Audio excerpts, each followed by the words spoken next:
Olá, pessoal.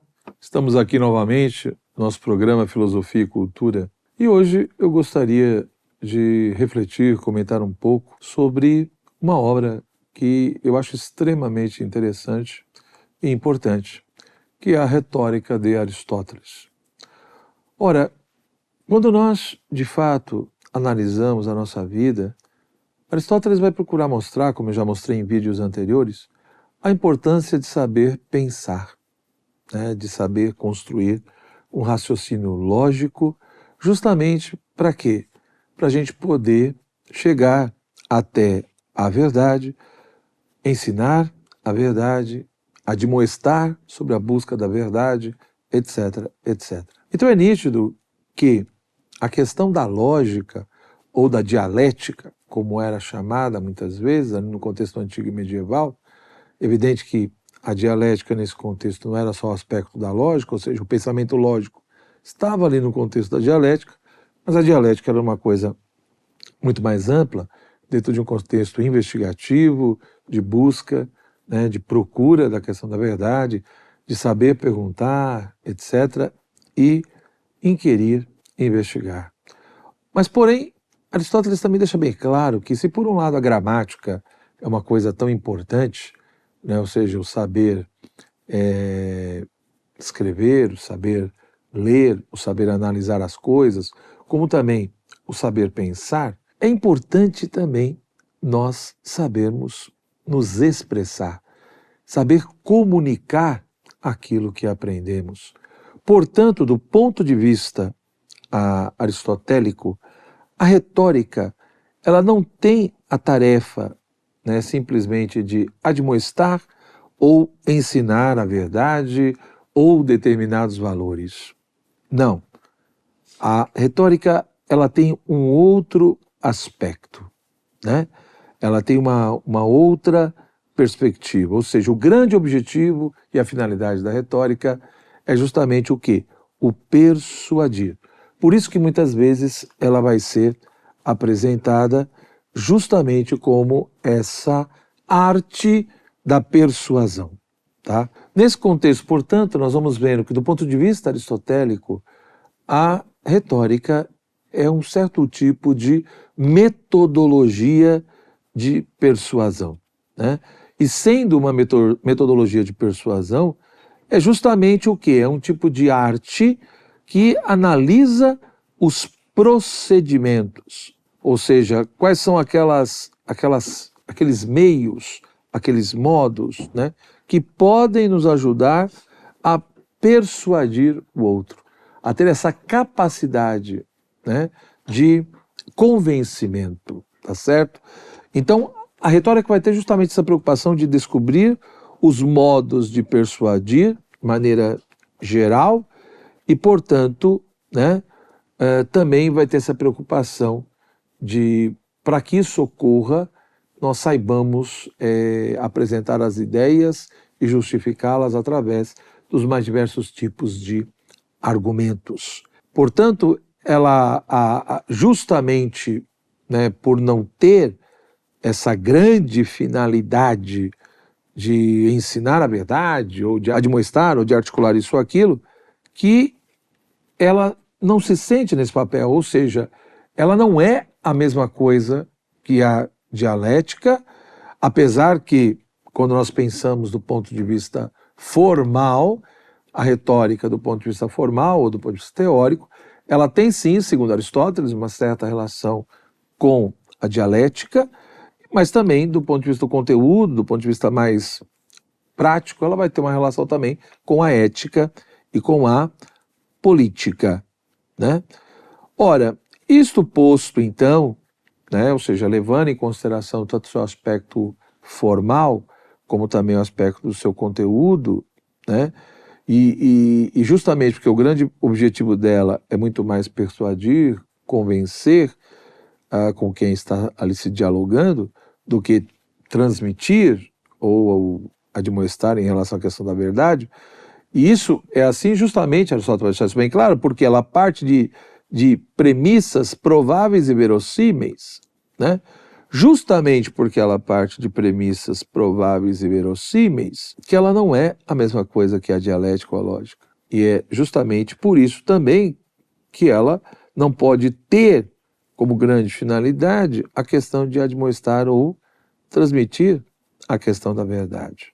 Nesse jogo todo, nesse processo todo da questão do discurso retórico, nós vamos ver que, por um lado, existe assim a questão do logos, da presença da razão, né, das provas, da questão lógica, mas, por outro lado, também vai ter a dimensão do pathos, né, aquela coisa do sentimento, dos valores, da emoção, como também aquela coisa do ethos, né, do contexto, de quem é a pessoa que está falando, da sua credibilidade, etc., né, do orador. Então, isso daqui mostra, né, em esse contexto, como isso foi se desenvolvendo na história do mundo grego, mas quando nós nos detemos mais especificamente na retórica de Aristóteles, nós vamos que, de fato, ele vai falar de formas do discurso, né, ou tipos de argumentos de persuasão.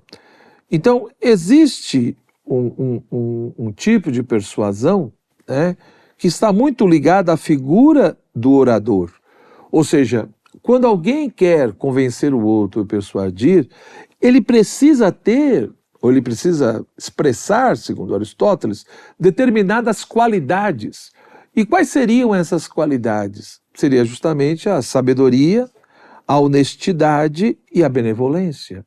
Ou seja, um orador, né, seja orador no sentido ali que está falando, se expressando, mas às vezes também depois na própria questão da escrita, né, ele tem que ter um mínimo de credibilidade. Ele precisa transparecer essa credibilidade. E isso só ocorre na medida em que ele é portador de determinadas qualidades. Se ele tem sabedoria, é porque de fato ele sabe sobre o que ele está falando.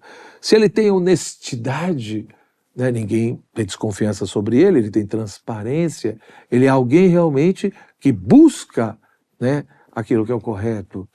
Ora, e se ele expressa benevolência, é alguém não só que tem conhecimento, é alguém que não só expressa uma certa justiça, mas é alguém que se preocupa com o outro, expressa toda uma bondade. Então, esse elemento é fundamental. Por isso que, muitas vezes, ao fazer toda uma retórica, todo um discurso, acaba-se, né, o orador acaba exaltando justamente a sua figura, falando sobre si. Então, ele vai expressando de um modo aquilo onde ele vai tentando, pela sua fala, evidenciar, transparecer, deixar claro o seu conhecimento, né, a sua honestidade e a sua benevolência. E essas qualidades, evidentemente, elas acabam influenciando aquele que está ouvindo.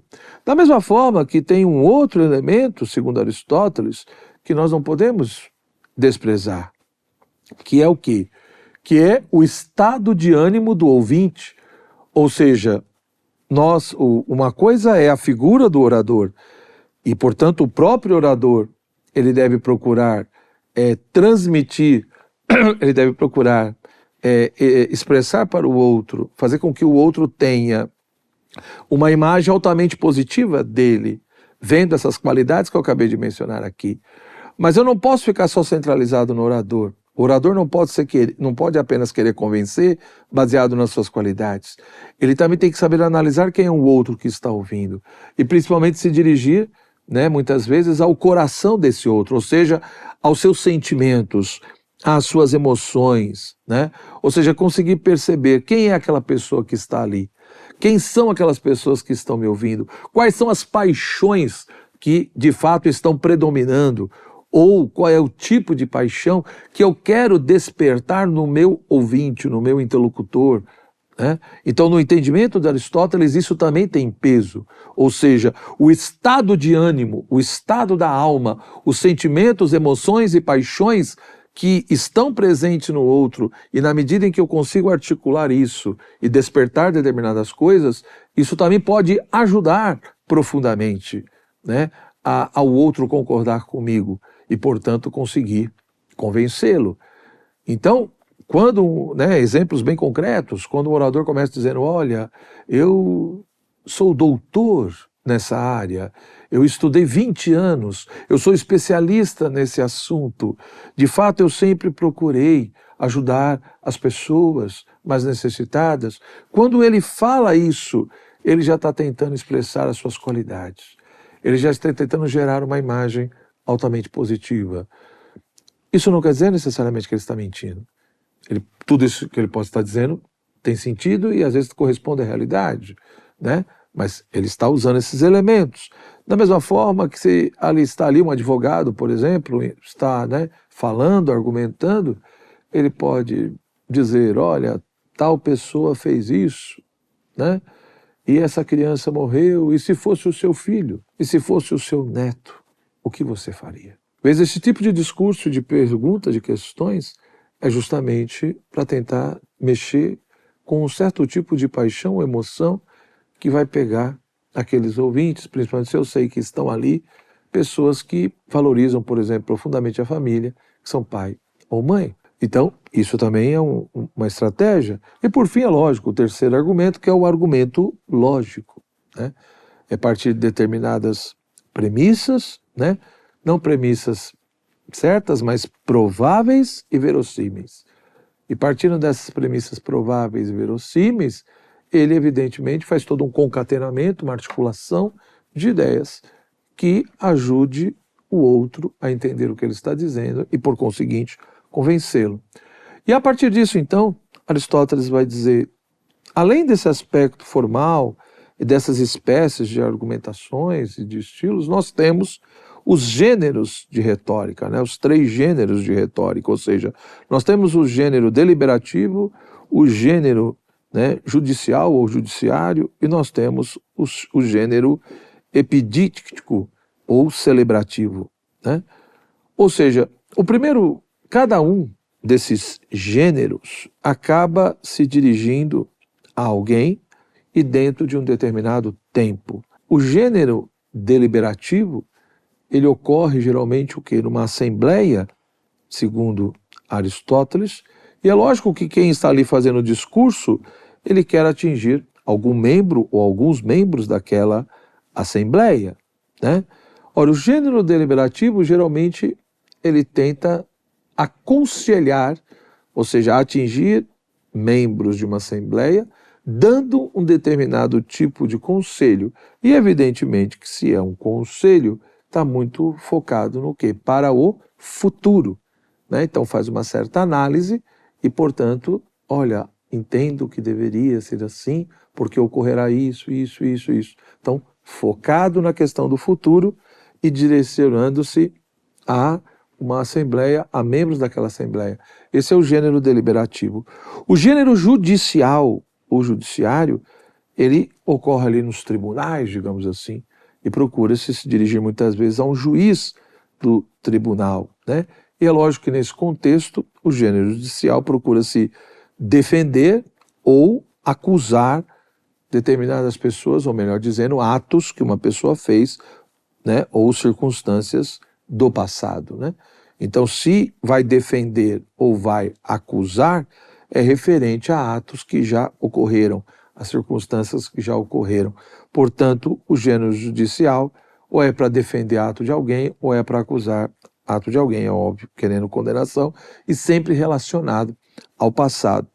E, por fim, o gênero epidíctico ou celebrativo, que se direciona simplesmente aos ouvintes ou simples espectadores com quem ali estou conversando e tem, né, como ponto central elogiar ou lastimar fatos e eventos presentes, né? Então, o que a gente percebe?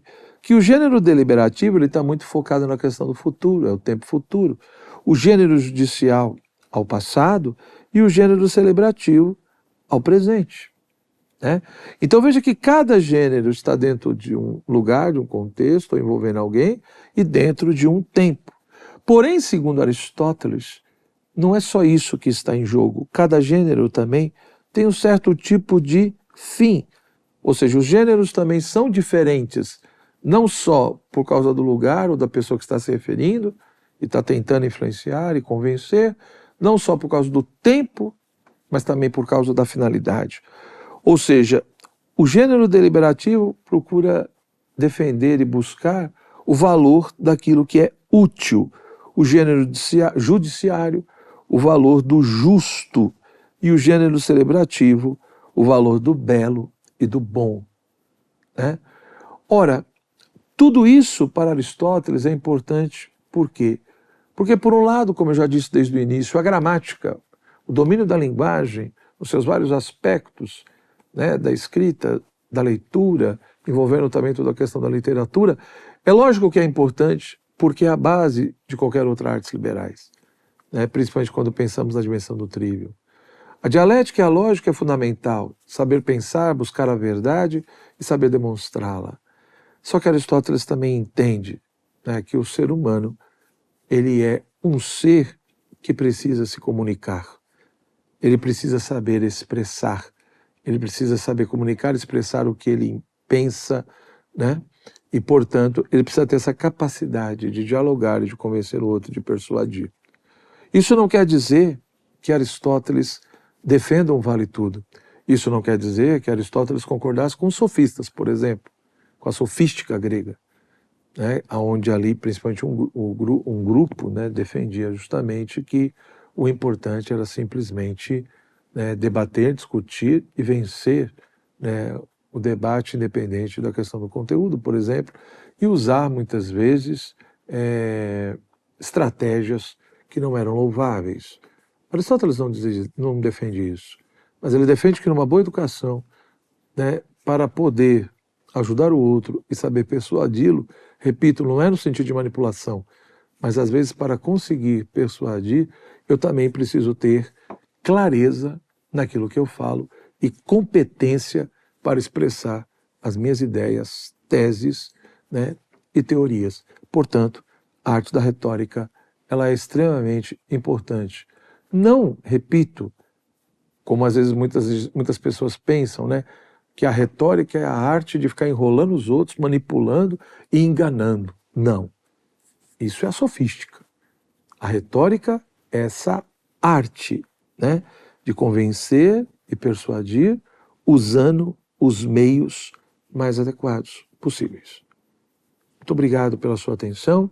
Se você gostou, deixa aí, então a sua curtida, o seu comentário, compartilhe o vídeo, né, e se inscreva no canal. Muito obrigado e um forte abraço.